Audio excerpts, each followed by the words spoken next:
Hello बच्चों, आज हम अपना जो पाठ पढ़ने वाले हैं वो हमारी आरोह भाग 1 काव्यखंड का पाठ है और ये कक्षा 11वीं का है, हिंदी आधार है। तो सबसे पहले हम कवि का जीवन परिचय पढ़ते हैं। कवि है हमारा भवानी प्रसाद मिश्र जी। भवानी प्रसाद मिश्र हिंदी के बहुत ही प्रसिद्ध कवियों में से एक थे।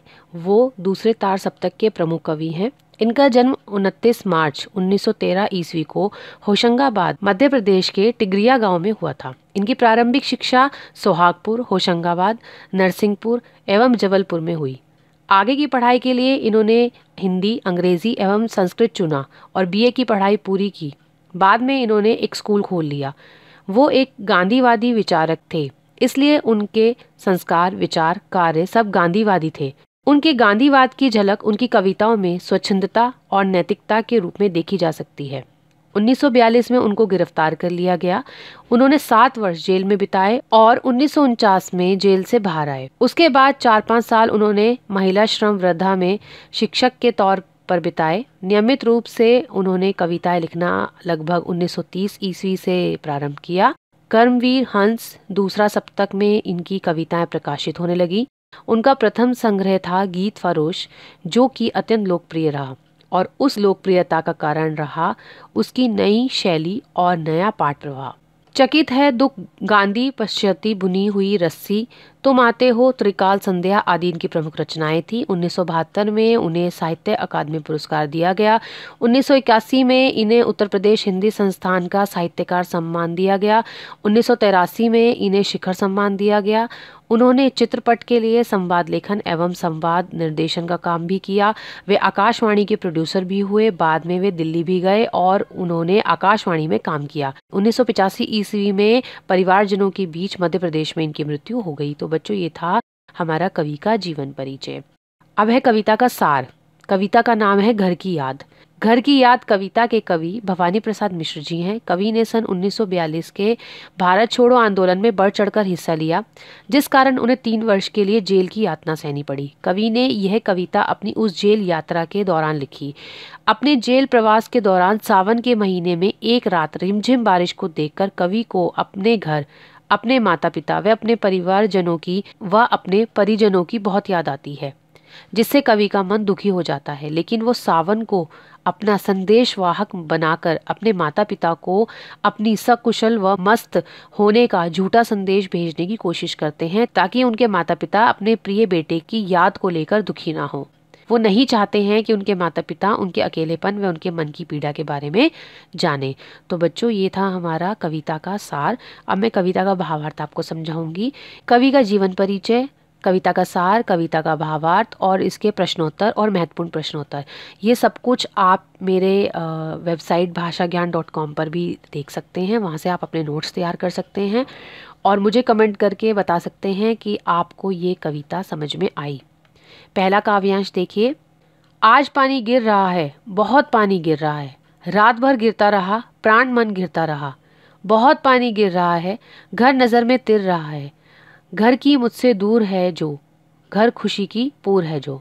देखिए, उपरोक्त पंक्ति में कवि अपने घर से दूर जेल की एक काल कोठरी में बंद है। सावन के महीने में खूब बारिश हो रही है, जिसे देखकर कवि को अपने घर, परिजनों व उनके साथ बिताए हुए सुखद क्षणों की याद आती है। कवि कहते हैं कि आज बरसात हो रही है, बहुत पानी गिर रहा है, अर्थात बहुत बारिश हो रही है और ये बारिश रात से हो रही है। और ऐसे मौसम में मेरे मन व प्राण दोनों ही अपने घर की यादों से घिर गए हैं। बारिश के इस पानी को देखकर कवि को अपने परिजनों की याद आ रही है और वो कहते हैं कि मुझे अपनी आंखों के सामने अपना वह घर दिखाई दे रहा है जो खुशियों का भंडार था, जहाँ सभी लोग प्रेम पूर्वक रहते थे। लेकिन आज मैं अपने उसी घर से दूर हूँ। अर्थात कवि के घर में खुशियों भरा माहौल था, जहाँ सभी लोग मिलजुल कर हंसी खुशी रहते थे। कैद में होने के कारण कवि इस समय अपने घर से दूर है, मगर घर की सुखद स्मृतियाँ कवि को बेचैन कर रही हैं। इसका काव्य सौंदर्य देखिए। भाषा इसमें सीधी व सरल है। घर नज़र में तिर रहा है में अनुप्रास अलंकार है। पानी गिर रहा है में यमक अलंकार है। दूसरा काव्यांश देखिए। घर की घर में 4 भाई, मायके में बहिन आई बाप के घर, हाय रे परिताप के घर। घर की घर में सब जुड़े हैं, सबकी इतने कब जुड़े हैं, 4 भाई 4 बहिने, बुझा भाई प्यार बहिने। उपरोक्त पंक्ति में कवि अपने भाई बहनों के उनके आपसी संबंधों के बारे में वर्णन करते हुए कहते हैं कि घर में 4 भाई और 4 बहनें हैं। सभी भाई बहनों के बीच अथाह प्रेम है। बहनें शादीशुदा हैं और आज वो अपने पिता के घर अर्थात अपने मायके आई हुई हैं। यहाँ पर कवि अंदाज़ा लगा रहा है कि उनकी बहन मायके आई होगी।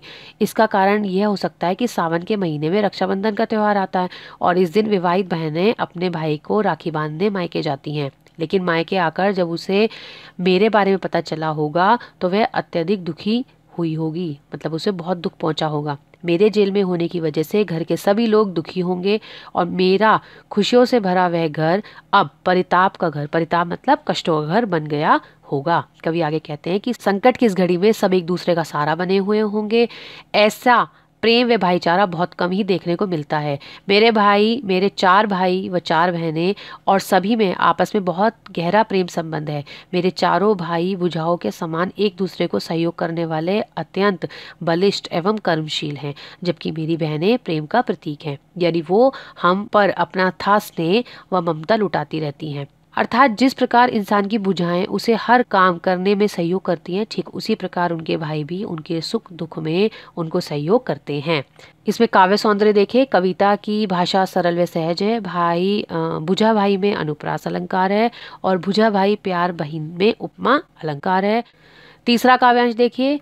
और माँ बिन पढ़ी मेरी, दुख में वह गड़ी मेरी, माँ की जिसकी गोद में सिर, रख लिया तो दुख नहीं फिर।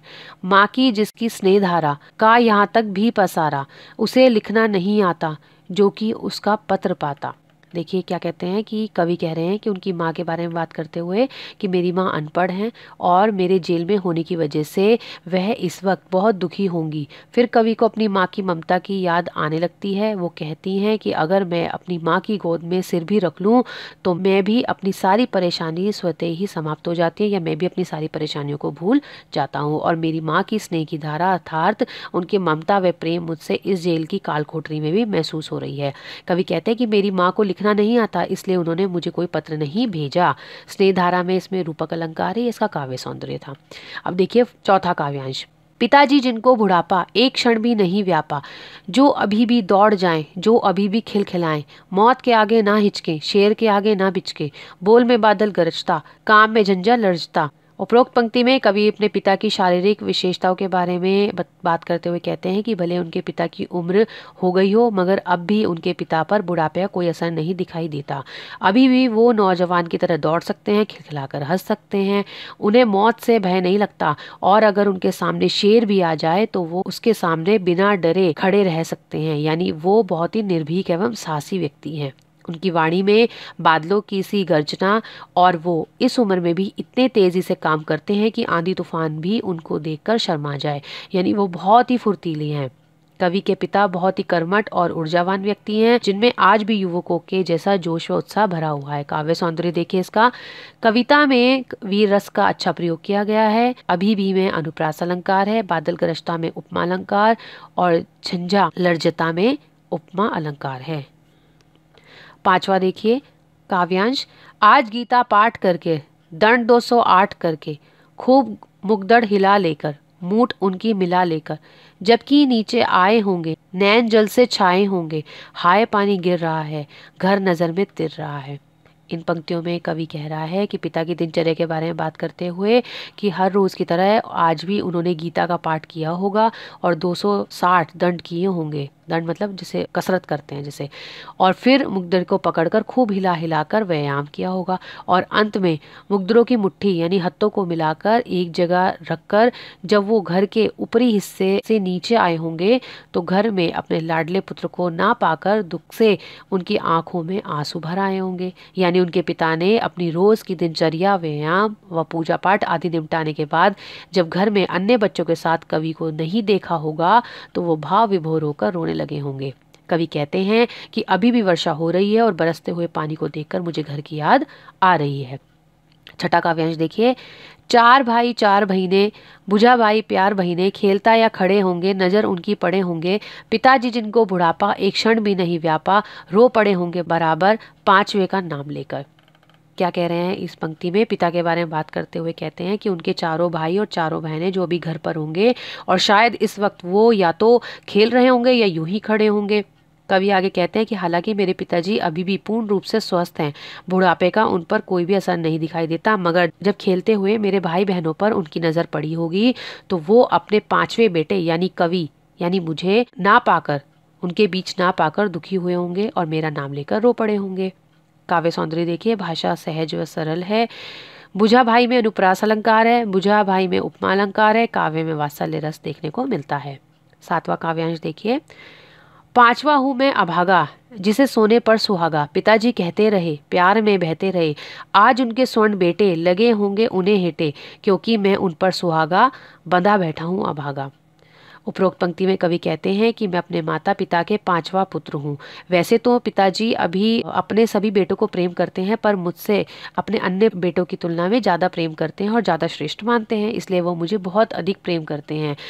अर्थात अगर वो अपने चारों बेटों को सोने के समान मानते हैं तो मुझे सुहागा यानी उन सबसे भी बेहतर मानते हैं। कवि कहते हैं कि मैं आज उनसे दूर इस जेल में कैद हूँ, इसलिए आज उनके पिता को अपने स्वर्ण बेटे यानी अन्य चारों बेटे भी अच्छे नहीं लग रहे होंगे, क्योंकि उनका सबसे प्यारा बेटा यानी कवि आज उनकी आंखों के सामने नहीं है। कवि यहाँ पर अपने आप को भाग्यहीन बता रहे हैं क्योंकि वो जेल में हैं और जिस कारण उनके माता पिता को कष्ट पहुंच रहा है। स्वर्ण बेटे में रूपक अलंकार है, ये इसका काव्य सौंदर्य है। बंधा बैठा में अनुप्रास अलंकार और सोने पर सुहागा यानी किसी व्यक्ति या वस्तु का बहुत अच्छा होना लोकोक्ति का प्रयोग किया गया है। 8वां काव्यांश देखिए, और माँ ने कहा होगा दुख कितना बहा होगा, आँख में किस लिए पानी, वहाँ अच्छा है भवानी, वह तुम्हारा मन समझकर और अपनापन समझकर गया है सो ठीक ही है, यह तुम्हारी लीकी है।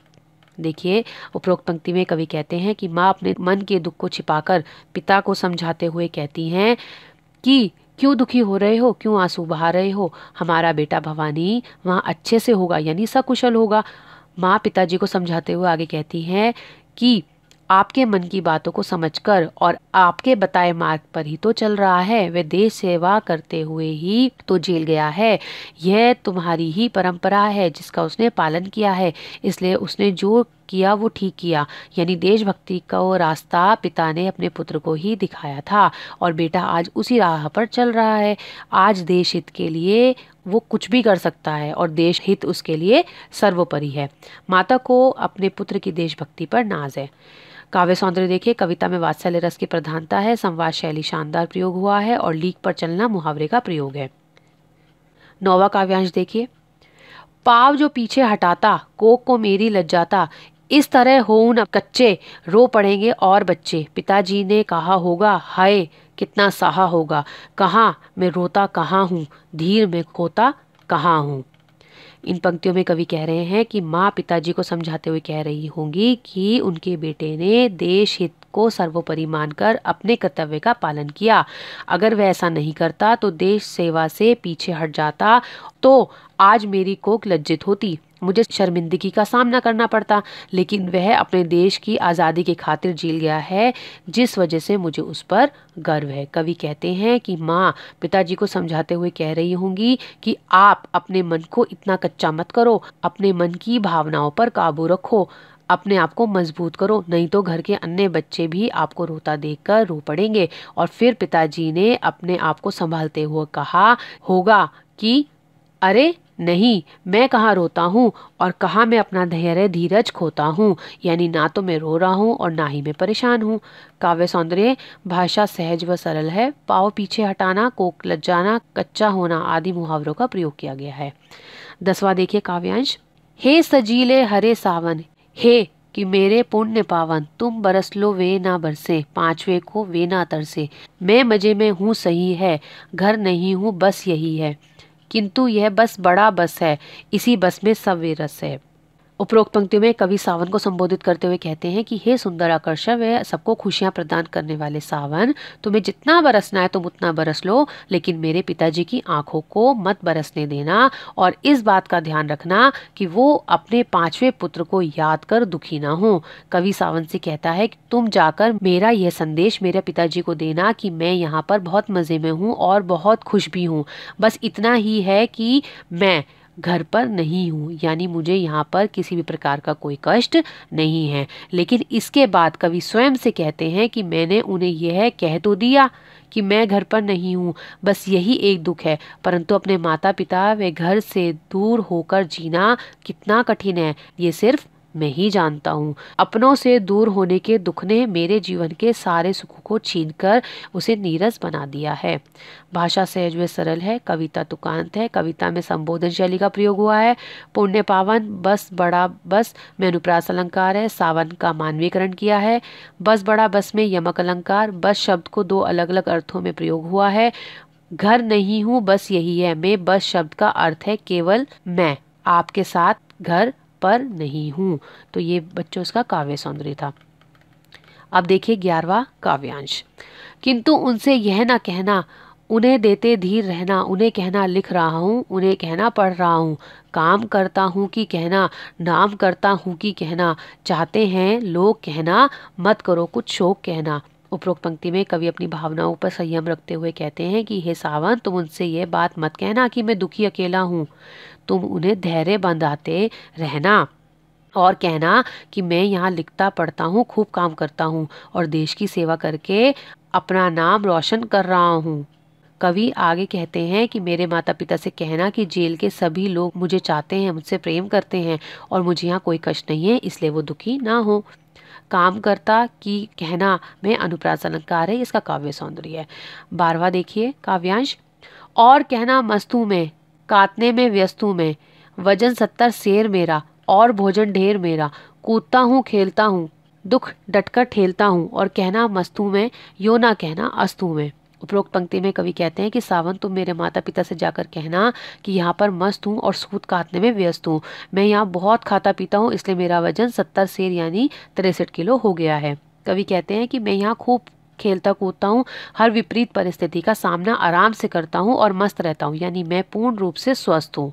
कवि सावन से कहते हैं कि उनको यह बिल्कुल भी नहीं बताना कि मैं यहाँ पर दुखी निराश हूँ या उदास हूँ, नहीं तो वे दुखी हो जाएंगे। काव्य सौंदर्य देखिए, डटकर ठेलना अस्तोना मुहावरों का प्रयोग किया है। 13वां काव्यांश देखिए। हाय रे ऐसा ना कहना है कि जो वैसा ना कहना, कहना देना जागता हूँ, आदमी से भागता हूँ, कहना देना मौन हूँ मैं, खुद ना समझूं कौन हूँ मैं, देखना कुछ बक ना देना, उन्हें कोई शक ना देना। उपरोक्त पंक्ति में कवि कह रहे हैं सावन से कि मेरी मन स्थिति व मेरे दुखों के बारे में तुम मेरे माता पिता को गलती से भी मत बताना। तुम उनको यह मत बताना कि मैं रात भर जागता हूँ, यानी मैं रात को सो नहीं पाता, आदमियों को देखकर घबरा जाता हूँ, मैं मौन रहने लगा हूँ, यानी अब मुझे किसी से बात करना अच्छा नहीं लगता और मुझे खुद नहीं पता कि मैं कौन हूँ। हे मेरे सजीले सावन, तुम मेरे पिताजी के आगे कुछ भी ऐसा उल्टा सीधा मत बोल देना जिससे उनको शक हो जाए कि कहीं उनका बेटा किसी दुख या तकलीफ में तो नहीं है। 14वां काव्यांश देखिए। हे सजीले हरे सावन, हे कि मेरे पुण्य पावन, तुम बरस लो वे ना बरसे, पांचवे को वे ना तरसे। और अंत में कवि सावन को संबोधित करते हुए कह रहा है कि हे सुंदर आकर्षण में खुशियां प्रदान करने वाला सावन, तुम्हें जितना बरसना है तुम बरसो, लेकिन अपने पांचवें पुत्र को याद कर मेरे माता पिता की आंखों को मत बरसने देना। तो बच्चों, ये आपकी पूरी कविता का भावार्थ था और प्रश्नोत्तर मैंने आपको इसमें दिए हैं। डिस्क्रिप्शन बॉक्स में जाकर आप प्रश्नोत्तर चेक कर सकते हो। ये कविता आपको कैसी लगी मुझे कमेंट करके ज़रूर बताएं। धन्यवाद।